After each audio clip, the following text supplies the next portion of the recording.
భూదాన్ భూములకు రక్షణ కల్పించాలని, భూదాన్ భూముల అక్రమాలపై సిఐడి విచారణ జరపాలని సర్వోదయ మండలి రాష్ట్ర అధ్యక్షుడు శంకర్ నాయక్ డిమాండ్ చేశారు. గ్రేటర్ వరంగల్ ప్రెస్ క్లబ్లో ఆయన బుధవారం మీడియాతో మాట్లాడుతూ అన్యాక్రాంతమవుతున్న భూదాన్ భూములకు రక్షణకు వెంటనే రాష్ట్ర ప్రభుత్వం తెలంగాణ భూదాన్ యజ్ఞ బోర్డు ఏర్పాటు చేయాలని రాష్ట్ర ప్రభుత్వాన్ని కోరారు.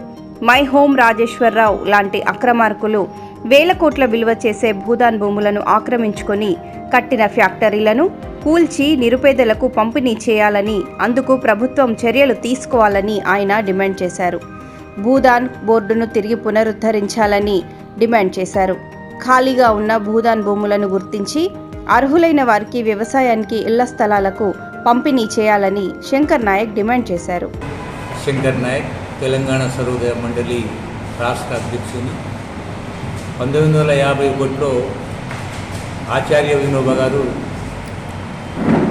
ఇక్కడ మన రాష్ట్రంలో ఉమ్మడి రాష్ట్రం ఉన్నప్పుడు పేద ప్రజలకు భూస్వాములకు పెద్ద తగాదాలు జరుగుతూ ఉంటే మాకు భూములు లేవు, మాకు భూములు ఇవ్వాలనే అభిప్రాయం మీద పేద ప్రజలంతా కోరుకుంటే ఇక్కడ రక్తపాతాలు జరుగుతున్నాయి అన్నమాట. అయితే అప్పుడు ఏం చేశారంటే నెహ్రూ గారు వినోబా గారిని శాంతి యాత్రకు పంపించడం జరిగింది. శాంతి యాత్రతో పాటు మొట్టమొదటిగా సాతంబ్రై శంషాబాద్ దగ్గర ఒక మీటింగ్ ఏర్పాటు చేయడం జరిగింది. అక్కడి నుంచి భూదానం పోచంపల్లి, నల్గొండ జిల్లాలో కూడా భూదానం పోచంపల్లి దగ్గరికి పోయి ఆడ ఎస్సీ కుటుంబాలు ఒక 40 కుటుంబాలు ఉంటే ఆ 40 కుటుంబాలతో మీటింగ్ పెట్టాడు వినోబా గారు. పోరాటం చేస్తున్నారు, మీ ప్రాణాలు పోతున్నాయి, వాళ్ళ ప్రాణాలు పోతున్నాయి, ఎందుకు రక్తపాతాలు జరుపుతున్నారని వినోబా గారు అడిగితే మాకు భూములు లేవు, భూములు ఇస్తే మా పని మేము చేసుకుంటాం, మా పిల్లల పాపలతో మేము సుఖంగా ఉంటామని పేద ప్రజలు చెప్పడం జరిగింది.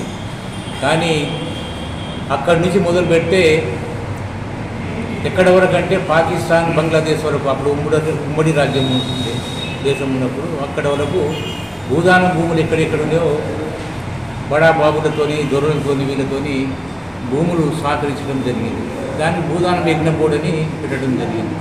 భూదానం యజ్ఞ బోర్డు అక్కడి నుంచి ఏం జరిగిందంటే పేదవాళ్ళకు పంచకుండా బడా బాబులకు, అదేవిధంగా బెత్తందారులకు, రాజకీయ నాయకులు, గతంలో పరిపాలించిన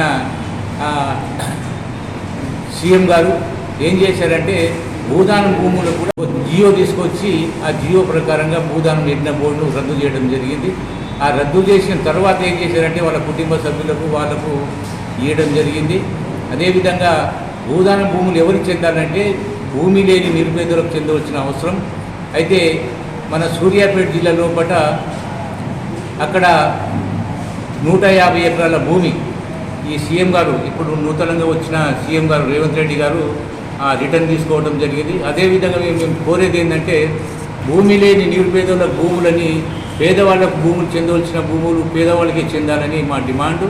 మేము అప్పటి వరకు మాత్రం అన్ని జిల్లాల్లో పట్ల ఒక మహాసభలు పెట్టి, తెలంగాణ సర్వోదయ మండలి మహాసభలు పెట్టి వాళ్ళకి బాధ్యత ఇచ్చి ఎక్కడెక్కడ భూములు, గతంలో కూడా మేము ఈ అనంకొండ కలెక్టర్ గారికి లెటర్ ఇవ్వడం జరిగింది. ఆ లెటర్ ఇచ్చిన తర్వాత భూములు ఎక్కడున్నాయి, ఆ భూములు పేద ప్రజలకు పంచాలనే అభిప్రాయం మీద మేము కలెక్టర్ గారిని కోరడం కూడా జరగడం జరిగింది.